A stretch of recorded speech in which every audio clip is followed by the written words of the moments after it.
Hello, કેમ છો બધા? જય શ્રી કૃષ્ણ, જય માતાજી, જય સ્વામિનારાયણ.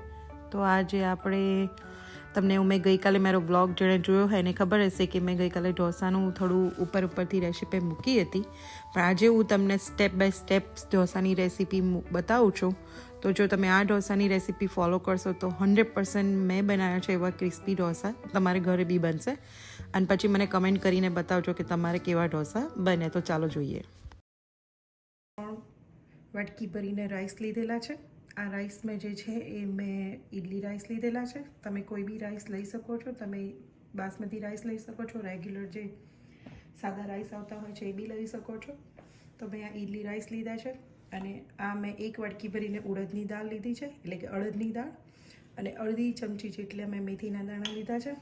તો હું ઇડલી બનાવું, ઢોસા બનાવું કે ઈદડા બનાવો, કોઈ બી લઉં, એનું સેમ જ માપ રાખું છું. 3:1 3 વાટકી રાઈસ અને 1 વાટકી ઉડદની દાળ, અને એની સામે મેથીના દાણા. તો ચાલો આપણે હવે 1 વાટકી અડદની દાળને એક બાઉલમાં, કોઈ બી સ્ટીલનું વાસણમાં તમારે 1 વાટકી અડદની દાળ કાઢી લેવાની છે, અને એને અલગથી પલાળવાની છે. બંનેને ભેગું નથી પલાળવાનું, એને બંનેને અલગ પલાળવાનું છે. એનું કારણ એ છે કે અડદની દાળને આપણે ઝીણી પીસવાની છે, એટલે કે એકદમ સ્મૂથ બેટર બનાવવાનું છે, એકદમ લીસું. અને જે રાઈસ છે એ રાઈસને આપણે કરકરા પીસવાના છે, એટલે કે સોજી જેવા કરકરા પીસવાના છે. તો આ મેં 3 વાટકી જેટલા રાઈસ લઈ લીધા છે. તો મેં 3 વાટકી રાઈસ લીધા છે, અને એની અંદર આપણે અડધી ચમચી જેટલા આ મેથીના દાણા નાખી દઈશું. તો આ મેં મેથીના દાણા એડ કરી દીધા છે. તો આપણે એને હવે વોશ કરી લઈએ. તો ચાલો આપણે હવે રાઈસને વોશ કરી લીધા છે 1 થી 2 વાર. જ્યાં સુધી આપણું પાણી ક્લિયર ના આવે ત્યાં સુધી આપણે આ રાઈસ અને મેથીના દાણાને વોશ કરીશું. પણ એનું કારણ એ છે કે ખબર છે, કોઈ વખત ઘણા બધા લોકો એવું કહેતા હોય છે કે જ્યારે બી એ લોકો બેટર બનાવે છે ત્યારે એ બેટરમાંથી સ્મેલ આવતી હોય છે. તો એનું રીઝન એક આ બી છે. એનું કારણ કે તમે છે ને ચોખ્ખા પાણીથી, અને જ્યાં સુધી પાણી એકદમ ચોખ્ખું ના નીકળે ત્યાં સુધી તમે વોશ ના કરો તો પછી એમાંથી સ્મેલ આવતી હોય છે. તો જો આ પાણી એકદમ ચોખ્ખું દેખાવા માંડ્યું છે તો પછી આપણે હવે એને બંધ કરી દઈશું. તો આપણે આને એટલીસ્ટ 7 થી 8 કલાક માટે, 8-1 કલાક માટે પલળવા મૂકી દઈએ. તો એવી જ રીતે આપણે ઉડદની દાળને પણ, એટલે કે અડદની દાળને બી આપણે ધોઈ કાઢી છે. એ બંનેને અલગ અલગ પલળવા માટે મેં મૂકી દીધી છે.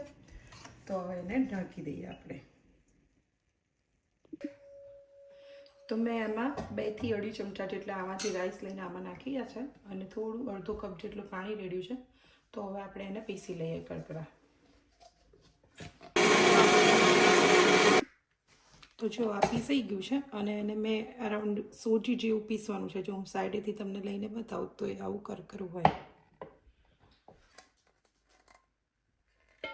અત્યારે ભલે એ થોડું પતલું લાગશે, કારણ કે હું રાઈસમાં ઓલવેઝ થોડું પાણી વધારે નાખીને પીસતી હોઉં, દાળમાં ઓછું નાખીને કરીશ, એટલે એની થિકનેસ પછી બરાબર આવી જશે.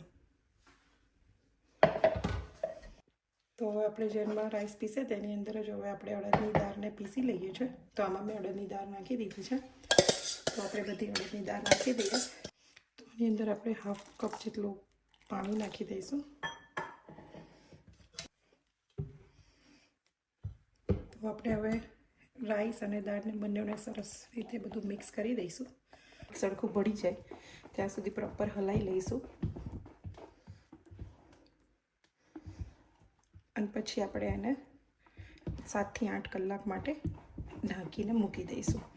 અગર તમે બહારના કન્ટ્રીમાં રહેતા હોય, ઠંડુ વેધર રહેતું હોય, તો તમે એને આપણું જે ઓવન હોય એની અંદર ખાલી ચાલુ નહીં કરવાનું, ખાલી જસ્ટ લીડ કવર કરી અને એની અંદર મૂકી દેવાનું.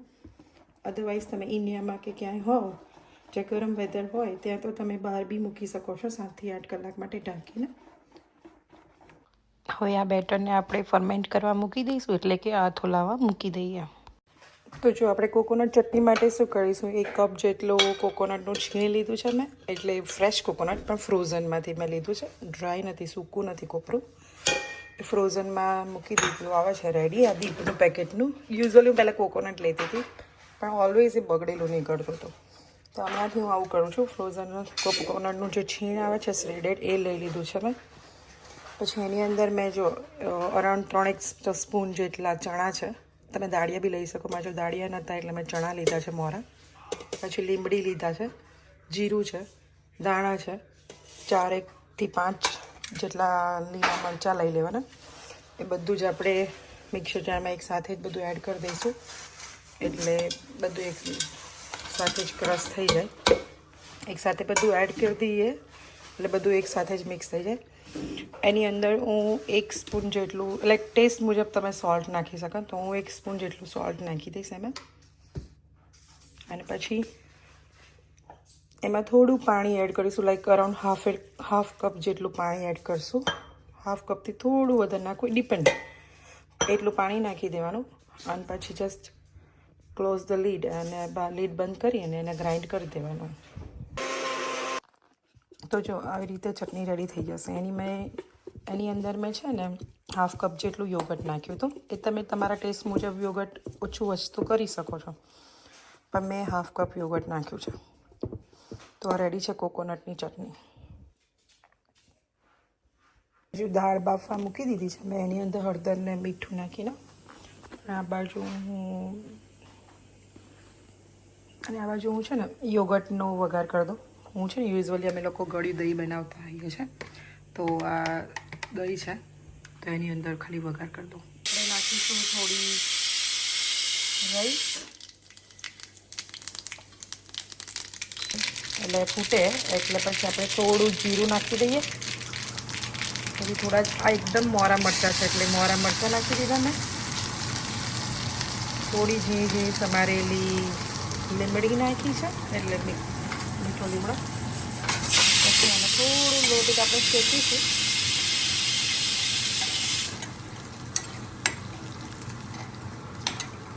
અને પછી એકચ્યુઅલી અમે લોકો હિંગ ખાઈએ છીએ, એવું અમુક લોકો ના ખાતા હોય તો ના નાખે. તો એમાં આપણે હિંગ નાખીશું.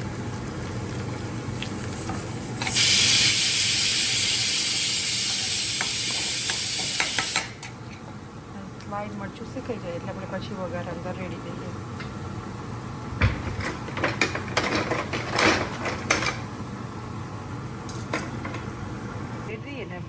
રેડી દીધો વઘાર, રાઈટ. પછી આપણે થોડું હવે હલાવી દઈએ. રેડી છે યોગર્ટ. મેં એમાં થોડું મીઠું નાખ્યું છે અને થોડીક ટેસ્ટ પ્રમાણેની શુગર નાખી છે. કોથમીર સુધારેલી નાખી દીધી છે અંદર. તો હવે મેં જે મસાલો બનાવીએ ઢોસાની અંદર શાક બનાવીએ છીએ એના માટે મેં ઓઇલ લઈ લીધું છે. તો ઓઇલ થઈ ગયું છે ગરમ એકદમ, એટલે એની અંદર આપણે હવે રાઈ નાખીશું, થોડી જીરું નાખીશું, થોડા લીલા મરચાં મેં સુધારેલા હતા વધ્યા હતા એ નાખજો. આ લીમડી મેં ઓલવેઝ હું સમારીને લીમડી નાખું છું એટલે તો ઝીણું સુધારીને એટલે છોકરાઓ બહાર કાઢી ના નાખે. આ આદુ મરચાંની પેસ્ટ નાખી, એ બી થોડું ઝીણું બનાવીને નાખું કારણ કે છોકરાઓ મોડામાં ના આવે એટલા માટે. અને એ શેકાઈ જવા લો પછી એટલે થોડી હું હિંગ નાખતી હોઉં છું.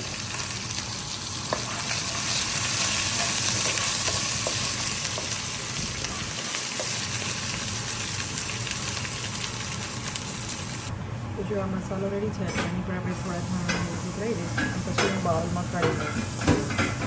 આવી રીતે હું મસાલો બનાવતી હોઉં. સંભાર માટે તેલ ગરમ થઈ ગયું એટલે મેં લાલ મરચાં નાખ્યા છે, લીમડો નાખ્યો, એક ટમાટર નાખ્યું અને થોડુંક સુકાવા જેવું લાગે એટલે જો એટલે આ શેકાઈ ગયું છે એટલે આપણે હવે એની અંદર હું રાઈ કે જીરું એવું કશું નાખતી નહીં હોતી સંભારમાં. એટલે સીધું પછી આ મેં સરગવાની સીંગ, ગાજર, બટેકા ઝીણું સમારેલું છે એટલે એટલું બી ઝીણું નથી. એ સંભારમાં હું પહેલાં નાખી દેતી હોઉં છું. હલાવી દઈશું.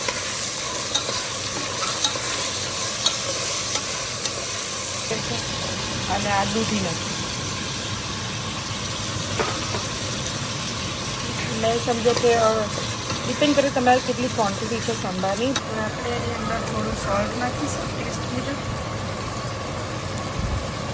હવે 60-70% શેકાઈ જાય એટલે પછી એની અંદર આપણે ટામેટાં નાખીશું. ટામેટાં નાખતા પહેલાં હું થોડું આદુ મરચાંની પેસ્ટ નાખીશ. હળદર નાખીશું.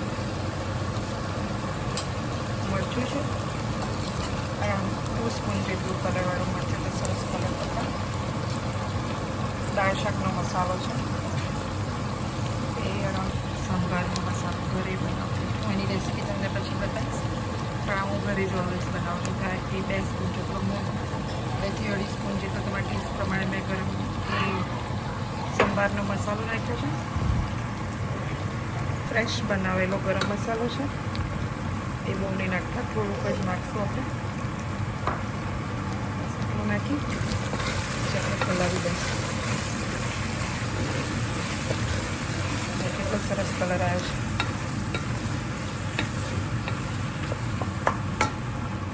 હવે એની અંદર હું થોડા અંદર મેં 1 બાઉલ જેટલા ટામેટાં નાખ્યા છે, તો આપણે હવે એને હું મિક્સ કરી દઉં ટામેટાના.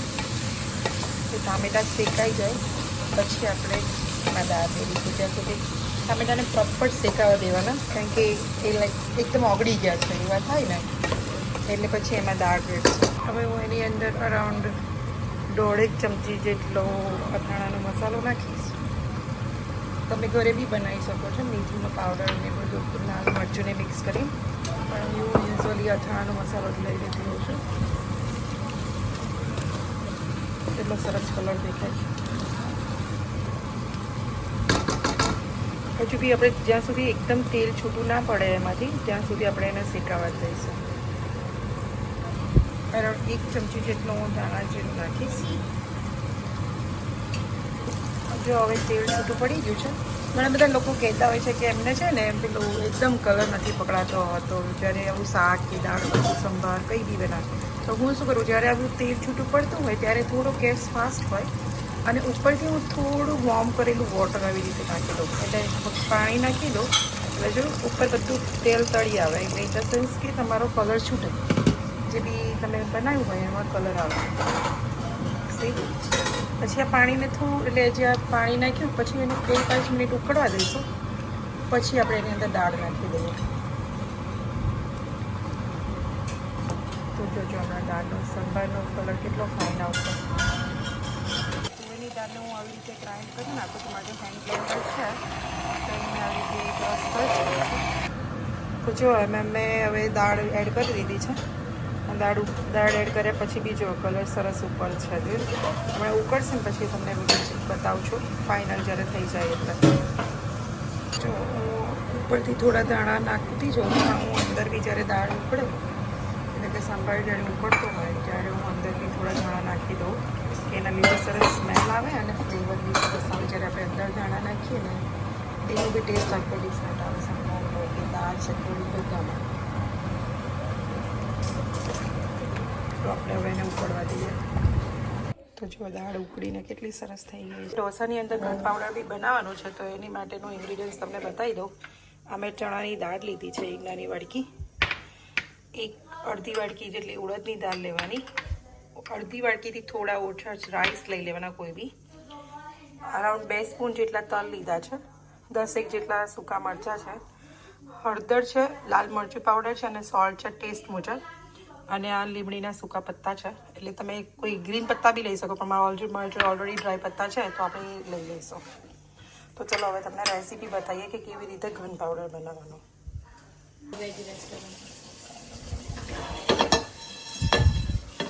તો જો આપણે રાઈસ અને ઉડદની દાળને હવે શેકી લઈશું, કારણ કે એ બંને થોડું નાનું હોય ને, એનું જે સાઈઝ નાની હોય એટલે બંને જોડે શેકવા નાખી દો તો વાંધો ના આવે. તો એ બંનેને બી આપણે ગોલ્ડન બ્રાઉન થાય ત્યાં સુધી શેકીશું. એની અંદર હવે તલ એડ કરી દીધા છે અને જોડે જોડે આ લાલ સૂકા મરચાં છે એ બી એડ કરી દઈશું. આપણે એની અંદર આપણે આ જે મરચાં છે એ બી શેકવામાં નાખી દઈશું. અને એની જોડે કરી પત્તા ઓલરેડી ડ્રાય છે, પણ સ્ટીલ થોડાક અંદર હવા તૂડી જાય માટે નાખી દઈશું. હવે આ બધું ગોલ્ડન બ્રાઉન થઈ ગયું છે અને આ લીમડી બી ક્રિસ્પી થઈ ગઈ છે એકદમ કડક, અને મરચાં બી સરસ શેકાઈ ગયા છે. તો આપણે એને બંધ કરી દઈએ. આપણે એક થાળીની અંદર બધું કાઢી લીધું છે ઠંડુ કરવા માટે, અને પછી એને ઠંડુ થઈ જાય પછી ગ્રાઇન્ડ કરી લઈશું. મિક્સર ગ્રાઇન્ડરની બધું જે શેક્યું હતું એ નાખી દીધું છે અને એની અંદર આપણે જે હળદર અને રાખ્યું હતું એ હળદર નાખી દઈએ, કલરવાળું 1 ચમચી મરચું નાખી દઈએ અને ટેસ્ટ મુજબ સોલ્ટ નાખી દઈએ. ટેસ્ટ પ્રમાણેનું સોલ્ટ નાખી દઈએ અને પછી એને ગ્રાઇન્ડ કરી લઈએ. ચાલો પાવડર જેવું ફોર્મમાં. તો જો આ મસાલો આપણો ગ્રાઇન્ડ થઈ ગયો છે, એટલે કે ગન પાવડર આપણો ગ્રાઇન્ડ થઈ ગયો છે એકદમ પાવડર ફોર્મમાં. ચાલો આપણે એને બાઉલમાં કાઢી લઈએ. હવે રેડી છે આપણો ગન પાવડર. તો જો બધી પ્રિપરેશન થઈ ગઈ છે. કેબેજ શ્રેડેડ થઈ ગયું છે, યલો પેપર શ્રેડેડ થઈ ગયો છે, ગ્રીન પેપર શ્રેડેડ કર્યો છે અને આ કેબેજ છે. આ પટેટોઝનો સ્ટફિંગ છે, એટલે માવો જે બટાકાનો મસાલો કહીએ એ. દાણા સમારી દીધા છે, બટર કાઢ્યું છે. આ હું ઘરે જ ઘન પાવડર બનાવું છું એ. અને બીજું હું તમને બતાવું છું સંભારને એની રેસીપી તો તમે જોઈ જ છે. તો ચાલો આપણે બનાવીએ હવે ઢોસા. તો હું તમને ઢોસા બનાવવાના કેવી રીતે એ બતાવું. તો જો આ બેટર છે એમાં તમને જોઈતું હોય એ પ્રમાણે તમે સોલ્ટ નાખી શકો છો. ટેસ્ટ મુજબનું સોલ્ટ ડિપેન્ડ કરે કે કેટલી ક્વોન્ટિટી છે. જેટલું હોય એટલા પછી એને પ્રોપર આવી રીતે હલાવી દેવાનું. અને આની એક સિક્રેટ રેસીપી એ છે, હું તમારી જોડે આજે એ શેર કરીશ કે એની શું સિક્રેટ રેસીપી છે. જ્યારે બી તમે ઢોસા ઉખાડવાની તૈયારી થાય એની પહેલાં જ, લાઈક તવો ગરમ થાય એની પહેલાં જ તમારે આની અંદર અરાઉન્ડ 2 સ્પૂન જેટલી શુગર નાખવાની. 1 and 2. જો સ્વીટ નાખ એટલે સ્વીટ માટે નથી, આ બેઝિકલી જે ઢોસામાં જે ક્રિસ્પીનેસ આવતું હોય છે. એકચ્યુઅલી જો તમે જાતે જ માર્ક કરજો કે ટ્રાય કરજો.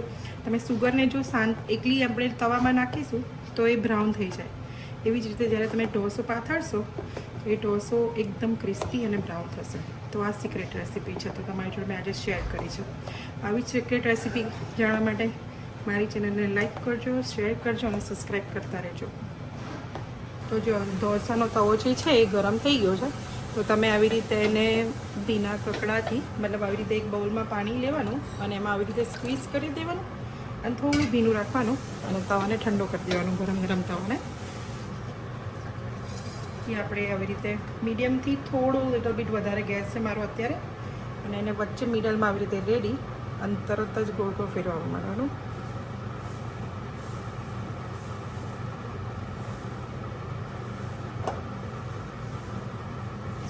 ખૂબ સમય ઢોસા બનાવ્યા છે, તો આપણે આજે ઢોસા ખાવાના છે. ઓકે,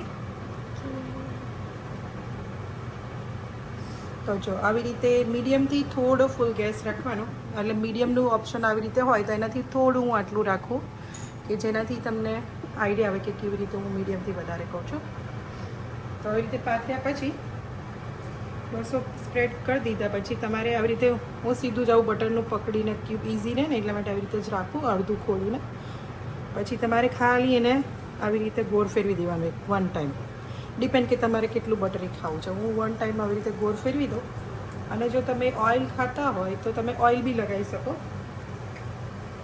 ઓઇલ બી આવી રીતે લગાવી પછી મેં જે આવું ઘન પાવડર બનાવ્યો છે તો એ ઘન પાવડરને આપણે સ્પ્રિંકલ કરીશું. ડિપેન્ડ તમે કેટલું, આ થોડુંક સ્પાઇસી બી હોય, તમે મીડિયમ બી બનાવી શકો, પણ હું આવી રીતે થોડો સ્પાઇસી બનાવતી હોઉં એ ભાવે. તો આવી રીતે સ્પ્રિંકલ કરી દીધા પછી મેં એમાં કોઈ એડિટિંગ નથી કર્યું. તો તમે જોજો આવી જ રીતે તમે બનાવશો ને તો 100% તમારો ઢોસો સરસ અને ક્રિસ્પી બનશે અને તમને લાગશે કે તમે રેસ્ટોરન્ટમાં ખાઈ રહ્યા છો.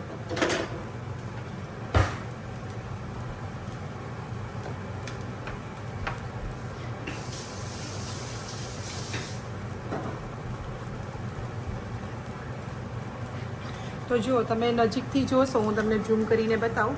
તો જો એકદમ નીચે છે ને તવી જોડે તમે જુઓ ને તો એકદમ બ્રાઉન જેવું થવા માંડ્યું છે. સી, એટલે એ ઘડી સમજવાનું કે તમારો ઢોસો રેડી છે.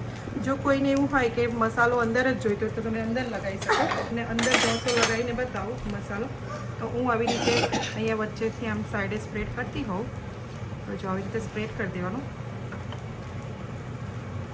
તો જેને ખાલી મસાલા ઢોસા ખાવા હોય, ડિપેન્ડ તમારે કેટલો મસાલો અંદર મૂકવો છે. તો આટલો હું મૂકતી હોઉં યુઝઅલી, બહુ ના લગાડતા હું. પછી જો તમે આવી રીતે મસાલો મૂકી દેવાનો અને જો તમે ચીઝવાળો ઢોસો ખાવા ઈચ્છતા હો તો તમે એમાં ચીઝ બી એડ કરી શકો, થોડું સ્પ્રિંકલ કરી દેવાનું, એમાં જ મૂકી દેવાનું આવી રીતે. કારણ કે મારા ઘરે આમ છોકરાઓને ચીઝી ઢોસા પસંદ છે, મને બી ગમે, તો મેં આવું કરીએ. પછી લિટલ બિટ અગર મસાલા ઢોસા ખાવા હોય તો ખાલી બટેકાનો જ માવો મૂકો. તમને અગર જો બધા વેજીટેબલ્સ મૂકવા હોય, જેમ કે સ્પ્રિંગ ઢોસા ખાવા હોય, તો તમે આવી રીતે બધું જ સ્ટફિંગ મૂકી શકો છો, વેજીટેબલ્સ. તે બાને છોકરાઓ કાચું વેજીટેબલ્સ બી ખાય. તો જો આવી રીતે બહુ નહીં મૂકવાનું.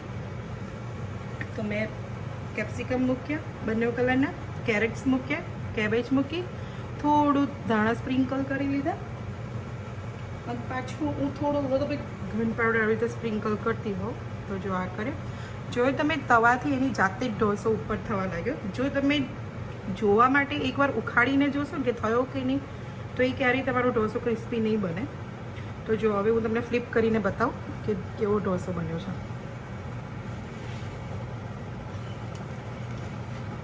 તો આને જસ્ટ અગર તમે મિડલથી ફોલ્ડ કરવાનું, અને આ બાજુથી આને ફોલ્ડ કરી લો. તો જો આ સાઈડ આવો ક્રિસ્પી થયો છે ને, એવી જ રીતે અધર સાઈડ જો બીજી બાજુ બી આવો જ ક્રિસ્પી ઢોસો બનતો હોય છે. તો આવી જ રીતે મારી રેસીપી જોવા માટે મારી ચેનલને લાઈક કરો, શેર કરો અને સબસ્ક્રાઈબ કરો. તો જો આ ઢોસો મારો રેડી છે, તો મેં સર્વ કરી દીધો છે. ઢોસા જોડે યોગર્ટ છે સ્વીટ, આ સંભાર છે, અને આ કોકોનટની ચટણી છે. તો ચાલો હવે કૃણાલ જ પહેલો ટેસ્ટ કરશે.